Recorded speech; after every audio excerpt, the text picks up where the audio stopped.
MP में नेताजी जनता दरबार लगाए हुए थे। सभी गरीब और आम नागरिकों की जिसकी जो समस्या थी सुन रहे थे। तभी एक आदमी अपनी फरियाद लेकर आया और जब उसका नंबर आया तो वह नेताजी के सामने फूट फूट कर रोने लगा।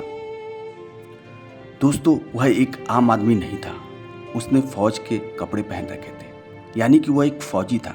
दोस्तों, एक फौजी जो देश के बॉर्डर को संभालता है, हमारी रक्षा करता है दुश्मनों से, वह आखिर बॉर्डर छोड़कर हाथ जोड़कर नेताजी के सामने न्याय की गुहार क्यों लगा रहा था? उसके साथ या उसके फैमिली के साथ ऐसा क्या हुआ था कि उसने जनता दरबार में फरियाद की गुहार लगाई? दोस्तों, पूरी कहानी सुनाने से पहले आपसे हाथ जोड़कर निवेदन है कि चैनल को प्लीज सब्सक्राइब कर लें ताकि आपके लिए अच्छी अच्छी कहानियां ला सके। नमस्कार, आदाब, सत श्री अकाल। स्वागत है आपका अपना चैनल धर्मदार स्टोरी टेलर। उम्मीद है आप सभी अच्छे होंगे, आपकी फैमिली अच्छी होगी, आप अपना और अपनों का ख्याल रखें। दोस्तों, आज की कहानी एमपी से है। देश के बॉर्डर पर सेवा कर रहे एक फौजी की है। रमेश, जो कि एमपी का रहने वाला है, उसे बचपन से ही फौज में जाने का बहुत शौक था। वह देश के लिए कुछ करना चाहता था। रमेश अपने माँ बाप का इकलौता बेटा था। रमेश पढ़ने में बहुत समझदार और कर्मठी था। उसने ठान लिया था कि पढ़ लिख कर वह सेना में भर्ती होगा। रमेश के पापा एक सरकारी कर्मचारी थे। रमेश की दो बहनें जिनकी शादी हो गई थी। 12वीं कक्षा पढ़ने के बाद एक दिन रमेश के शहर में सेना भर्ती वाले आए। रमेश को जब यह खबर मिली, उसकी खुशी का ठिकाना नहीं रहा। वह अपनी सारी सर्टिफिकेट लेकर पहुंच गया और दौड़ लगा दी। रमेश का सिलेक्शन भी हो गया और वह एक फौजी बन गया था। रमेश के घर वालों ने रमेश की शादी करनी चाहिए क्योंकि रमेश को भी अब तो गवर्नमेंट जॉब हो गया था। रमेश भी सोचने लगा कि शादी कर लेनी चाहिए। मैं तो बॉर्डर पर रहूँगा, मेरे माँ बाप का ख्याल कौन रखेगा? कोई तो अपना होना चाहिए क्योंकि अपने ही अपने लोगों का ख्याल रख सकते हैं। रमेश के माता पिताजी थोड़े बूढ़े भी हो गए थे, तो उनकी देखभाल करने वाला कोई तो हो। फिर रमेश ने शादी करने का फैसला किया। रमेश की शादी भी धूमधाम से हो गई। घर में बहू आ गई। रमेश भी अब बेफिक्र होकर बॉर्डर चला गया। धीरे धीरे समय बीतता गया। रमेश की पत्नी ने नौकरी करने की इच्छा जाहिर की। रमेश के माता पिताजी तैयार हो गए, पर रमेश ने मना कर दिया। वह बोला कि मैं कमा ही रहा हूँ, फिर तुम्हें कमाने की क्या जरूरत है? फिर रमेश के पिताजी ने रमेश को समझाया। समझाने के बाद रमेश भी तैयार हो गया। रमेश की पत्नी, जिसका नाम प्रीति था, वह भी जॉब की तैयारी करने लगी। आखिरकार वह दिन आ ही गया जब रमेश की पत्नी एक दिन दरोगा बन गई। घर में खुशी का माहौल हो गया। रमेश के साथ साथ रमेश के माँ बाप भी बहुत खुश हो गए, पर यह खुशी ज़्यादा दिन तक नहीं रही। समय के साथ साथ प्रीति के स्वभाव में बदलाव आने लगा। काम पर एक पुलिस वाले के साथ उसकी नज़दीकियाँ बढ़ने लगी। अब प्रीति घर पर लेट आने लगी। अपने सास ससुर के साथ बुरा व्यवहार करने लगी। जब सास ससुर ने उससे पूछा कि किधर गई थी, तो वह उन पर चिल्ला देती कि आपको क्या मतलब है, मैं कहीं भी जाऊँ। रमेश ने प्रीति को कॉल किया, पर प्रीति ने रमेश को बोला कि ये लोग झूठ बोल रहे हैं। पर एक दिन आ ही गया।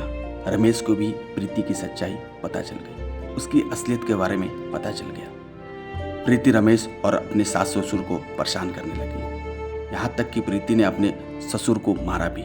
अपने पति रमेश पर भी प्रताड़ना का आरोप लगाने लगी। रमेश परेशान हो गया। उसे अपने माँ बाप की चिंता सताने लगी। वह पुलिस चौकी में गुहार लगाया, शिकायतें की, पर पत्नी दरोगा होने के कारण कुछ नतीजा नहीं निकला और उल्टा रमेश और उसके माता पिता को ही परेशान किया गया।